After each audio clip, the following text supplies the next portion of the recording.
Ay, sinakit na nila. Ayan, nakalahati na guys. Ayan, nakalahati na siya.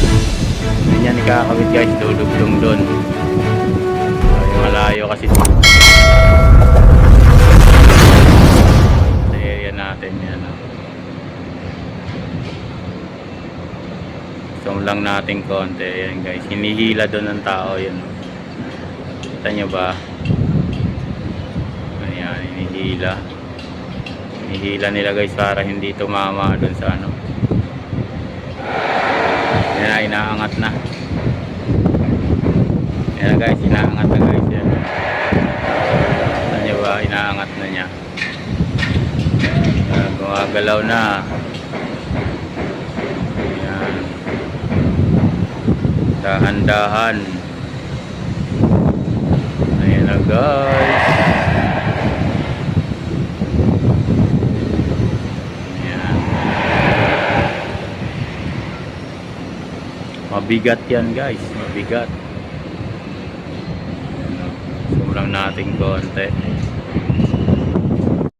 Yung guys, magandang araw sa inyong lahat. No, nandito naman tayo sa Santa Rosa, Laguna.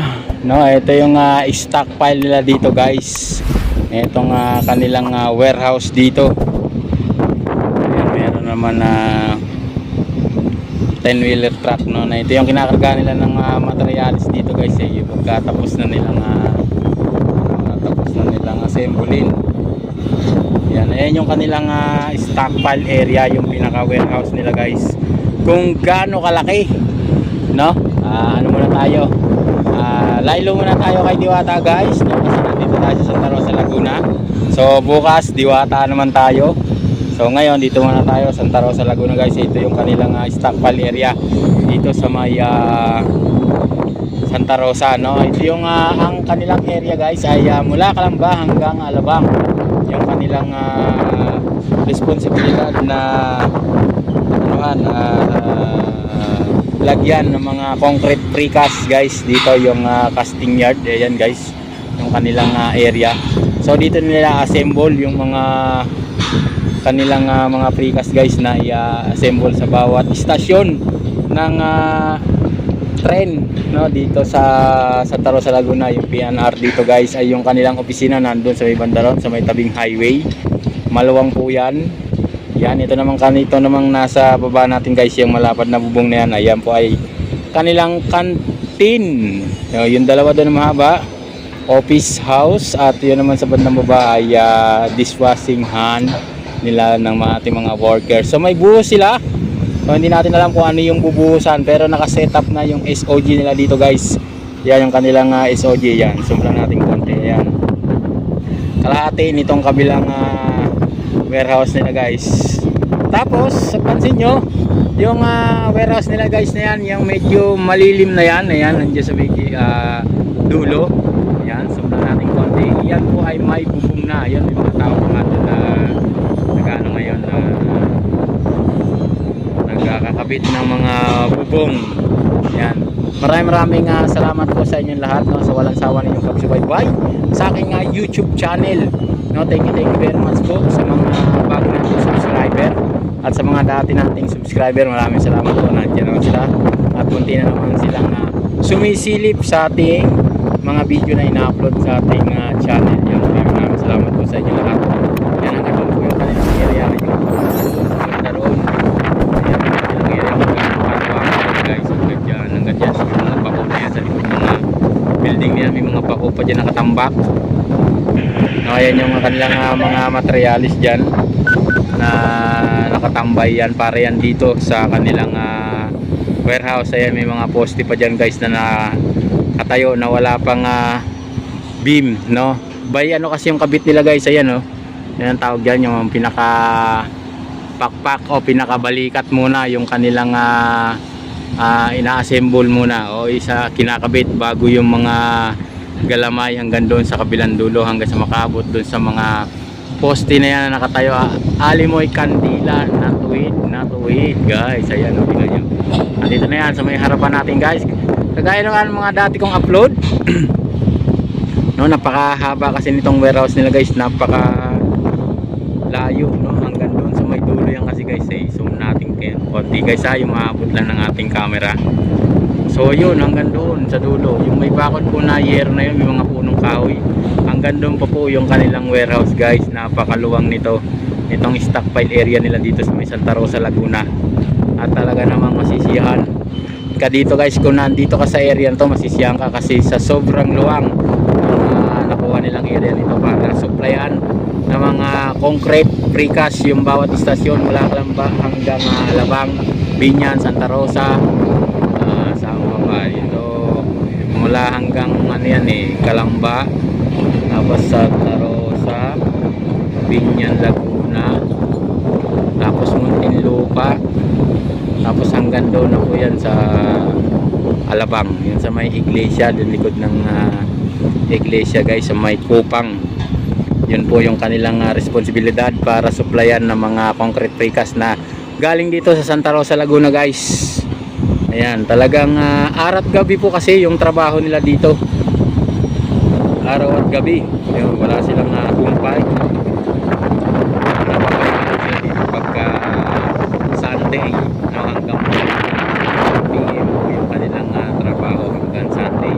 So almost everyday meron silang OT, no? Iba pa yung OT, iba pa yung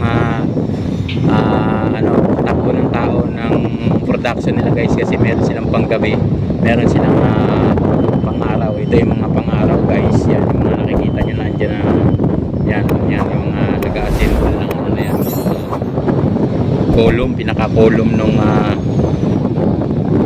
ng precast, yan tapos dinadala dun sa dulo. Yan, may bubuhati nga dito guys, abangan natin na para makita nyo kung paano sila magbuhat. Yung dalawang boom truck na yan guys, malamang ay sabay na bubuhatin yan guys, kasi nga yung mga nakaabang na yung tao doon sa pakpak ng kanilang warehouse na yan. Ayan do, putol yan dyan guys ayan o, kung dito sa atin siguro mga 5 meters yung haba nyan, tapos sa kabila 5 meters din yan o.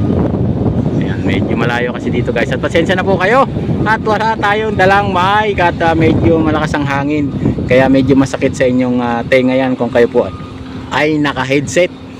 Ayan, pasensya na po kayo at sana po ay lagi nyo subaybayan ang ating YouTube channel regarding dito sa ating government project, no, at lalo na kaya Diwata. Kita na pala dito guys yung wheel mill pagka walang masyadong ulap guys. Zoom lang natin konti, yun mga wheel mill yung guys, yun, nakita nyo ba? Yun, zoom pa natin konti konti pa para makita nyo. Yan guys, yan dyan mga wheel mill yan dyan guys, yung ano yun tawag doon, yung electronic basta yun na yan guys, no, dito tayo sa may Santa Rosa, Laguna project, no. Ito yung kanilang talagang nakita kong area na dami ko naikot na area guys, no. Ito yung nakita nila talagang stockpile area nila, napakaluwang, no. At pangalawa sa MRT, doon naman sila sa may ano bang barangay yung guys, yung dulo ng MRT 7 dyan sa may Commonwealth, doon sa may Pasong Putik, malapit yung area na yun guys. So pupunta rin tayo doon, no? Unti-untiin natin guys na makapagbigay ng update sa inyo mula rito sa PNR hanggang MRT 7. So yan, dito sila guys, yan may mga bagong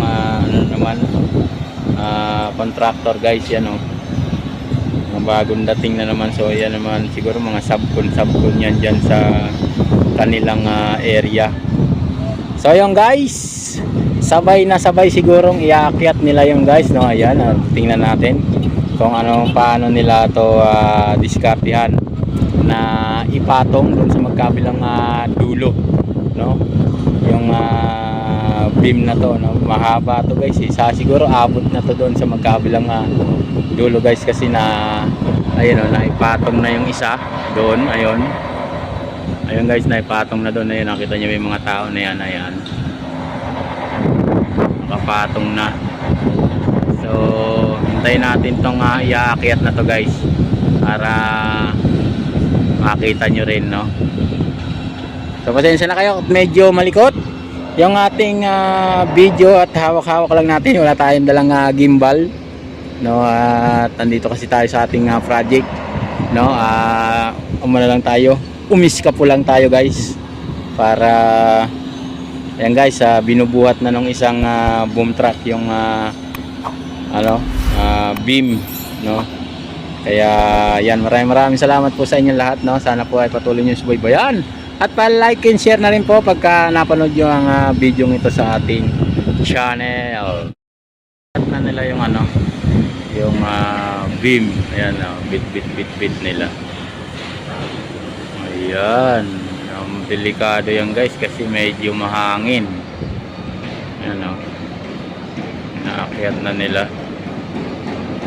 Ayan, dyan sa gitna.